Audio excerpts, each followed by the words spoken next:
السلام علیکم ورحمۃ اللہ وبرکاتہ۔ الحمد للہ رب العالمین، والصلاة والسلام علی رسولہ الامین وآلہ وصحبہ اجمعین۔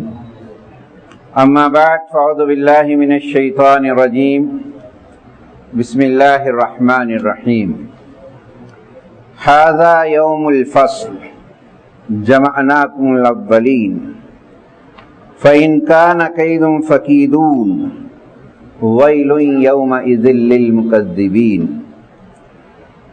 إِنَّ الْمُتَّقِينَ فِي ظِلَالٍ وَعُيُونٍ وَفَوَاكِهُ مِمَّا يَشْتَهُونَ كُلُوا وَاشْرَبُوا هَنِيئًا بِمَا كُنتُمْ تَعْمَلُونَ إِنَّا كَذَلِكَ نَجْزِي الْمُحْسِنِينَ۔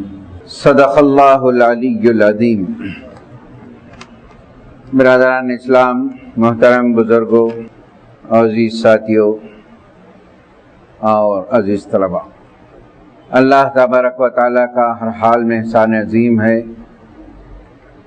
کہ اللہ تعالیٰ نے ہمیں انسان بنایا اور ہدایت کے سامان دیا، اور ہمیں چاہیے کہ ہر حال میں اس کی تعریف کی جائے، اس کا شکر ادا کیا جائے۔ درود و سلام ہو نبی کریم صلی اللہ علیہ وسلم پر، آپ کے ذریعے سے ہمیں دنیا اور آخرت کی کامیابی کی بہت ساری اصلاحیں ہمارے اندر، راہ عمل ہمارے اندر آپ کے ذریعے سے معلوم ہوا۔ میں نے سورہ مرسلات کی کچھ آیتیں تلاوت کی ہیں۔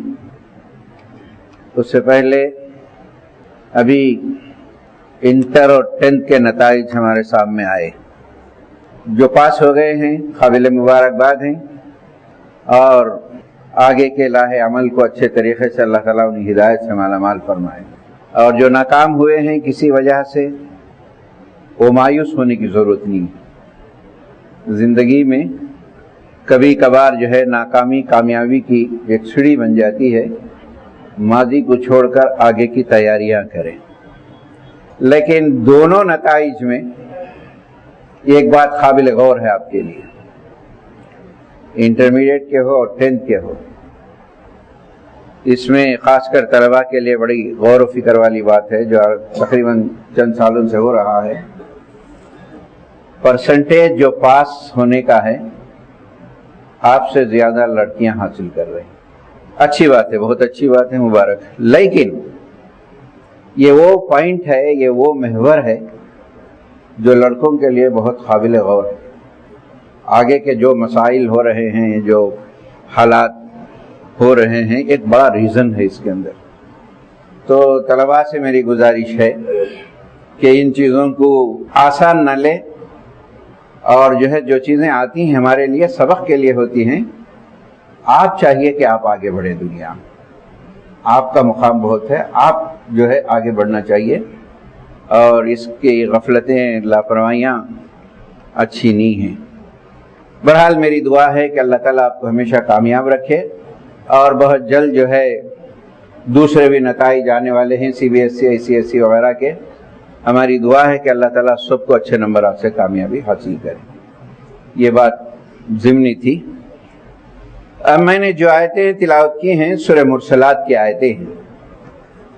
ان آیتوں میں کہا گیا ہے ھذا یوم الفصل، انسان دنیا میں زندگی گزارے گا، اور ہر مسلمان کو یہ یقین ہے کہ ایک دن عمر بھی جائے گا، اور یہ بھی یقین کرنا چاہیے کہ ہم دوبارہ اللہ کے سامنے حاضر ہوں گے، جس میں رنگ برابر ہماری شک اور گنجائش نہیں ہونی چاہیے۔ اللہ کے سامنے حاضر ہوں گے۔ جب اللہ کے سامنے حاضر ہوں گے تو یقینی بات ہے کہ ہماری جو زندگی یہاں گزری ہے اس کا حساب و کتاب ہونے والا ہے، کوئی بچنے والے نہیں، جیسا کریں گے وہ ملے گا۔ تو قرآن نے کہا کہ ھذا یوم الفصل، یہ فیصلے کا دن ہے، جمع ہونے کا دن ہے۔ اور اللہ نے کہا جمعناکم الاولین، جتنے لوگ دنیا میں آئے ہیں آئیں گے قیامت تک، ہم سب کو بھی جمع کریں گے، سارے جمع ہوں گے وہاں پہ، اور سب کو معلوم ہو جائے گا کہ وہ کیسی زندگی گزارے. اب زندگی جب معلوم ہو جائے گی تو ان کو معلوم ہوگا کہ نتائج سامنے آئے ہیں, کیا کریں گے. ایک وقت ہوتا ہے سمجھانے کا, بولنے کا, بتانے کا, اور وہ وقت جب پار ہو جاتا ہے تو نتائج نہیں نکلتے. تو کہا گیا کہ ہم پوروں کو جمع کریں گے, اب سوچو تم. پھر قرآن نے کہا دیکھو اب آ گئے اللہ کے پاس, اب یہ تمہارے سامنے رزلٹ آ گیا, اب کیا کوشش کرتے تو کر لو. تمہارے سامنے جو ہے تمہارے اعمال آ گئے ہیں. کامیابی ہے تو یقیناً آگے کی آیتوں میں کامیابیوں کے لیے آئے گا. جو لوگ ناکام ہو گئے ہیں ان کو معلوم ہو گیا کہ ہماری زندگی لاپرواہی میں گزری. دوستوں میں ابھی رزلٹ سامنے آیا انٹرمیڈیٹ کا, کچھ لوگ فیل ہو گئے ہوں گے, نہیں بول کے نہیں. دوستوں میں رہے, وقت ضائع کرے, ماں باپ سمجھے, استاد سمجھے, بڑے سمجھے, بیٹے دوستاں کم کرو کم کرو, لیکن کیا ہوا نہیں سنے, آ گیا رزلٹ. اب کیا داؤ چل سکتے آپ. کوئی دوست کام آئے گا, اتنا ہے کہ پلنگا چڑھ کے بیٹھ جاتے, 2 دن بات کرتے پھر نارمل ہو جاتے. یہ سب چیزیں سوچنی چاہیے ہمارے لیے. اب قرآن کہتا ہے فَإِنْ كَانَ كَيْدًا فَكِيدُونَ, اب تم داؤ چلو جو چلنا ہے. اب بچنے کے لیے اللہ کیا کر سکتے ہیں, تم کرو یا تمہارے ساتھیوں کو بلا لو, تمہارے دوستوں کو بلاؤ, تمہارے خاندان کو بلاؤ, تمہارے شرکا کو بلا لو, کیا داؤ چلتے ہیں چلو تم. لیکن کوئی داؤ یہاں چلنے والا نہیں ہے آپ کا. جو کرنا تھا دنیا میں کرے, سانس جب تک بھی کرے. آپ صاف الفاظ میں کہتا ان کان کیدن فکیدون, اب چلو تم داؤ, جو چلنا ہے چلو. اختصار کے ساتھ قرآن کہتا فویل للمکذبین, بڑی تباہی ہے یہ لوگوں کے لیے, ہمارے پیغام کو دنیا میں جھٹلا دیا, نظر انداز کر دیا, انسنی کر دیے, ڈونٹ کیئر کر دیے کسی کی بھی بات کو. فویل للمکذبین, تباہی ہے, بربادی ہے ہمارے پیغام کو انکار کرنے والوں کی. پھر اس کی بات کی آیت میرا اصل موضوع ہے آج کا, ان المتقین فی ظلال وعیون. جو لوگ بات مان لیے, اپنے زندگی کو گناہوں سے بچا لیے, پرہیزگار بن گئے, خدا کے احکام کی پابندی کرے, دنیا نہیں اللہ سے ڈر کر زندگی گزارے, یہ متقی کہلاتے ہیں, پرہیزگار کہلاتے ہیں. ان کے دلوں میں اللہ کا ڈر تھا, یہ عارضی دنیا کے خاطر ہم جو آخرت کو تباہ نہیں کریں گے. ان المتقین, بے شک جو اللہ سے ڈرے, پرہیزگار اختیار کرے, گناہوں سے بچے, اپنے خواہشات کو اللہ کی رضا کے لیے قربان کیے. فی ظلال وعیون, چھاؤں میں ہوں گے, ٹھنڈی چھاؤں میں ہوں گے. اب دھوپ میں ہیں, مسجد میں آ گئے, یہ تو انسان کی بنائی ہوئی ٹھنڈک ہے, کیا ریلیف مل رہا ہے دل. اور وہ جب کہ سورج ہمارے سروں پہ ہوگا, کتنی گرمی ہوگی, سورج سروں پہ ہوگا, گرمی کی کیا حالت ہوگی. اور اس وقت پر متقین سے کہا جائے گا ٹھنڈی چھاؤں میں آؤ. یہ چھاؤں اللہ کی دی ہوئی, جنت کے سائے میں آ جاؤ تم. فی ظلال وعیون, اور ایک گفٹ یہ ہے کہ تمہارے سامنے ٹھنڈے چشمے بھی جاری, پیو. یہ انعام کب ملے گا, جبکہ تم نے دو قربانیاں دی دنیا کے اندر.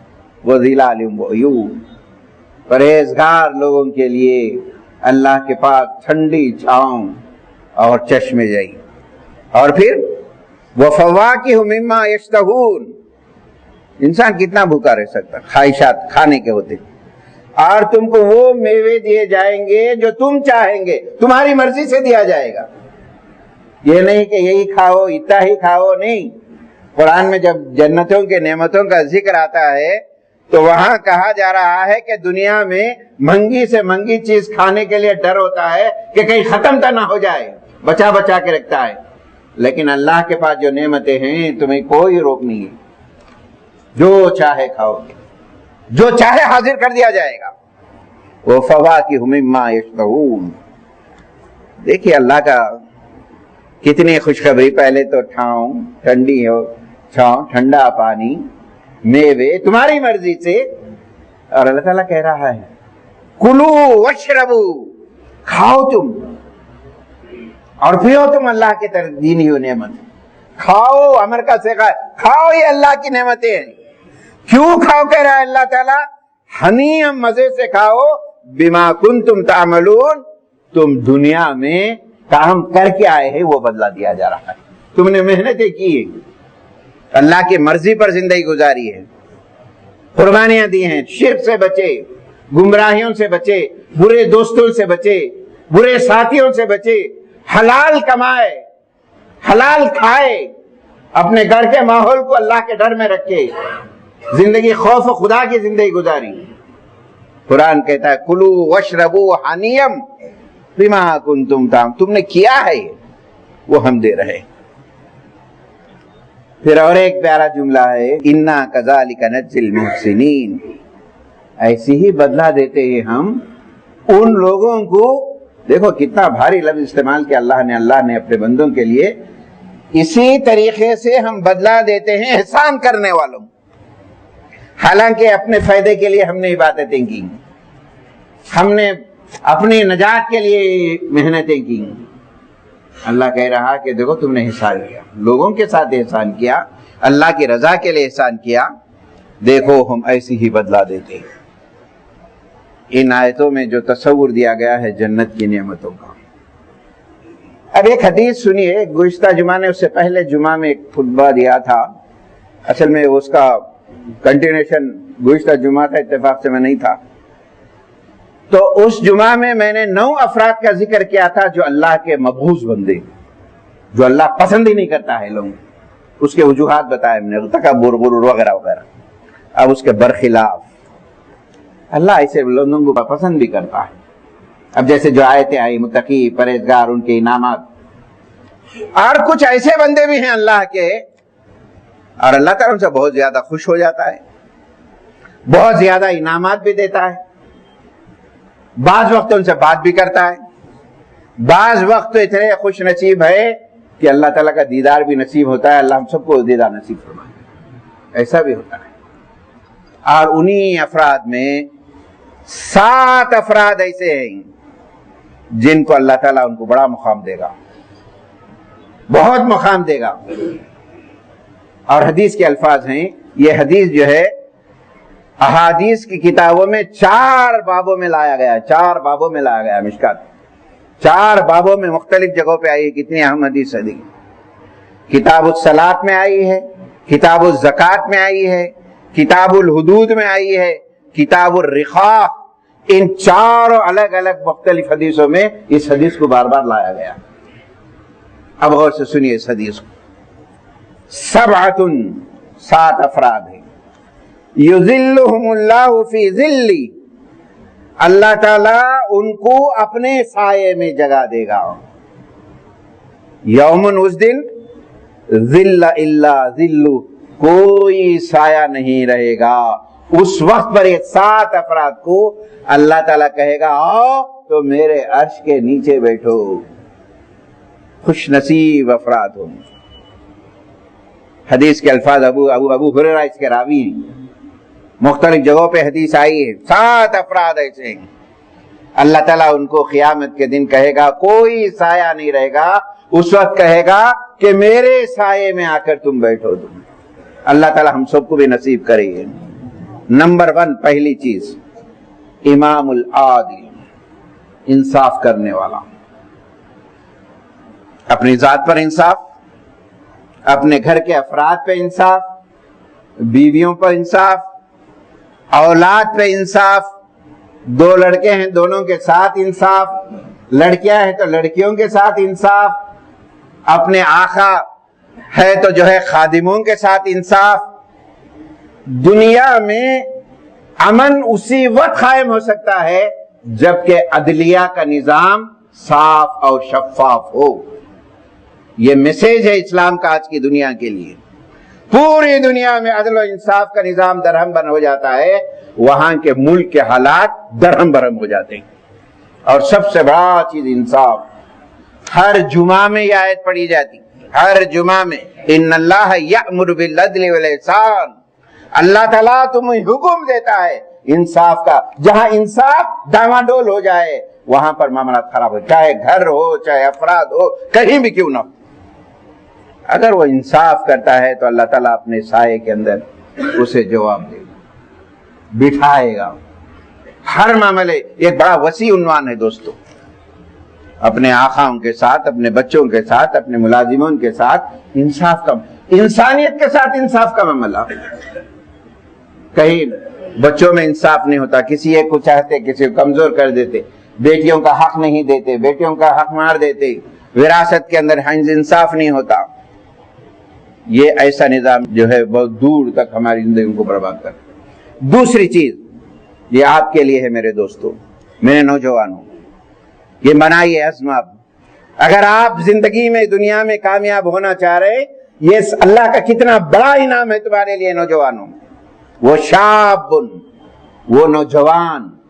آپ جانتے ہیں عربی شاب کہتے شباب، جوانی بول، شاب نوجوان، خاص کر نوجوان کا لفظ استعمال ہوا.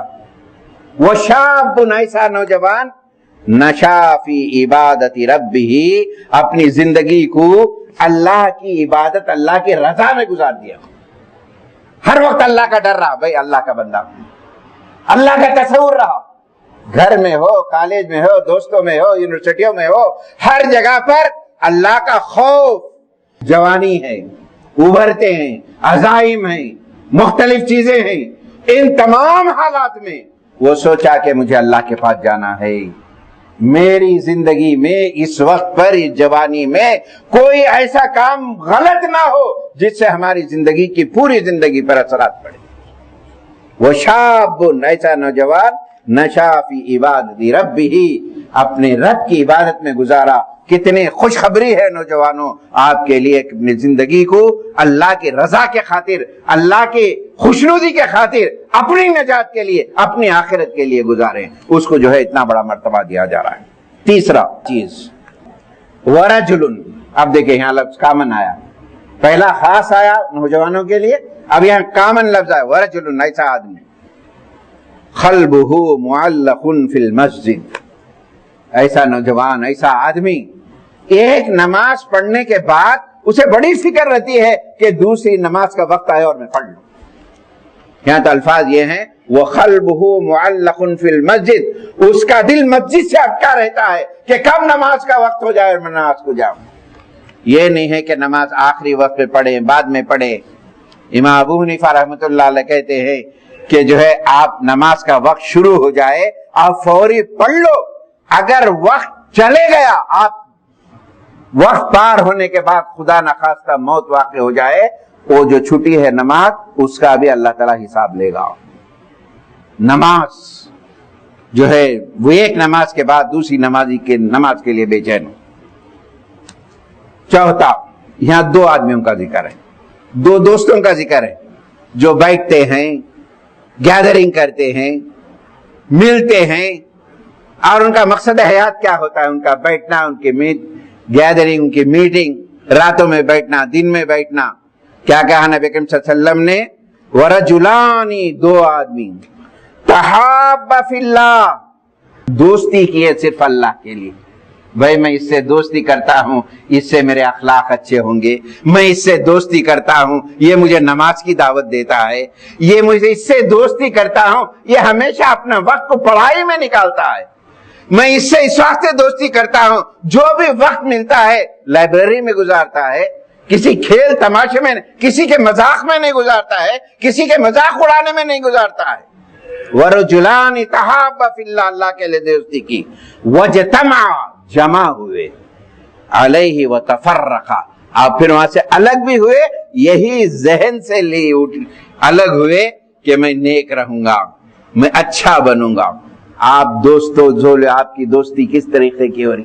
آپ کی گیدرنگ کس انداز سے ہوتی ہے؟ آپ جو ہے رات دن دوستوں سے ملتے ہیں تو کس بنیاد پہ ملتے ہیں؟ کس کا مذاق اڑانے، کس کے لیے چین نہیں؟ آپ کا تو تصور یہ ہونی چاہیے کہ ہمارے سامنے سے کوئی لڑکی بھی گئے، یہ اتنے امن سے جائے کہ ہم پیچھے ہٹ جائیں، لیکن ہم سے خوف زدہ نہیں ہونی چاہیے کوئی، ہم سے ڈرنا نہیں چاہیے کوئی.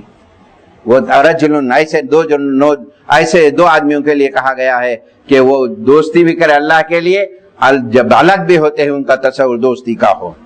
پھر اس کے بعد پانچویں چیز، وَرَجُلٌ طَلَبْتُهُ ذَاتَ مَنْصَبٍ وَجَمَالٍ، یہ بھی اللہ کے عرش کے سائے میں ایسا آدمی، ایک بڑے مرتبے والی عورت، بڑی خوبصورت عورت، کیا لفظ آئے ہیں دیکھیں، ذات منصب و جمال، بڑے منصب والی بڑی خوبصورت عورت تھی، طلبتہ، اس نے طلب کیا، بلائی، کسی بری ارادے سے بلائی، ایسی ویسی بھی نہیں، ذات منصب و جمال، منصب والی خوبصورت عورت بلائی، اس کا ارادہ کچھ سمجھ گیا، فوری اس کے زبان سے کیا لفظ ہے، قال انی اخاف اللہ، میں اللہ سے ڈرتا ہوں، میں تنہائی میں بات نہیں کرتا کسی سے۔ نبی کریم صلی اللہ علیہ وسلم ایک رات، اندھیری رات میں کسی سے بات کرے اور چلے گئے، عورت سے بات کرے، پھر اعلان کیے، دیکھو میں رات کے اندھیری میں جو بات کر رہا تھا میری پھوپھی سے میں بات کر رہا تھا۔ اللہ کے رسول کے سامنے، اللہ کے رسول آپ سے اظہار کرنے کی کیا ضرورت ہے؟ نبی کریم صلی اللہ علیہ وسلم نے فرمایا رات کے اندھیرے میں نے پھوپھی سے بات کیا، شیطان تم کو ورغلائے گا، کچھ اور کہا۔ کتنی پاکیزہ زندگی اللہ کے رسول نے ہمیں دی، انی اخاف اللہ، میں اللہ سے ڈرتا ہوں کہا۔ اور اس کے بعد چھٹی چیز، ورجل تصدق اخوا، ایسا آدمی جو خیرات کیا، اللہ کی رضا کے لیے کیا، اس ہاتھ سے دیا، اس ہاتھ کو بھی پتہ نہیں چلا، بالکل اللہ کی رضا کے لیے، ایسا آدمی بھی عرش کے الہی کے سائے میں ہوں گا۔ اور ساتواں آدمی، وَرَجُلٌ ذَكَرَ اللَّهُ خَالِيًا، ایسا آدمی تنہائی میں اللہ سے ڈرا اور رویا، یہ قطرہ آنسو نکلا اور اللہ نے اس کا قطرہ آنسو گرنے نہیں پاتا، اس کے سارے گناہ کو معاف کر دیتا، اور یہ 7 افراد جو ہے اللہ کے عرش کے سائے میں ہوں گے قیامت کے دن، جبکہ کوئی سایہ نہیں ہوگا۔ اللہ تعالیٰ سے میری دعا ہے اللہ تعالیٰ ان احباب میں ہم کو بھی شامل فرما دے، ہمارے گناہوں کو معاف فرما دے۔ اے اللہ جو بیمار ہیں انہیں صحت عاجلہ کلیہ نصیب فرما، اے اللہ ہمارے پریشانیوں کو دور فرما، اے اللہ ہر مشکل ہمارے لیے مشکل ہے، تیری ذات کے لیے کوئی کام مشکل نہیں ہے، ہمارے ہر کام کو تو آسان فرما دے۔ آمین، واخر الحمدللہ۔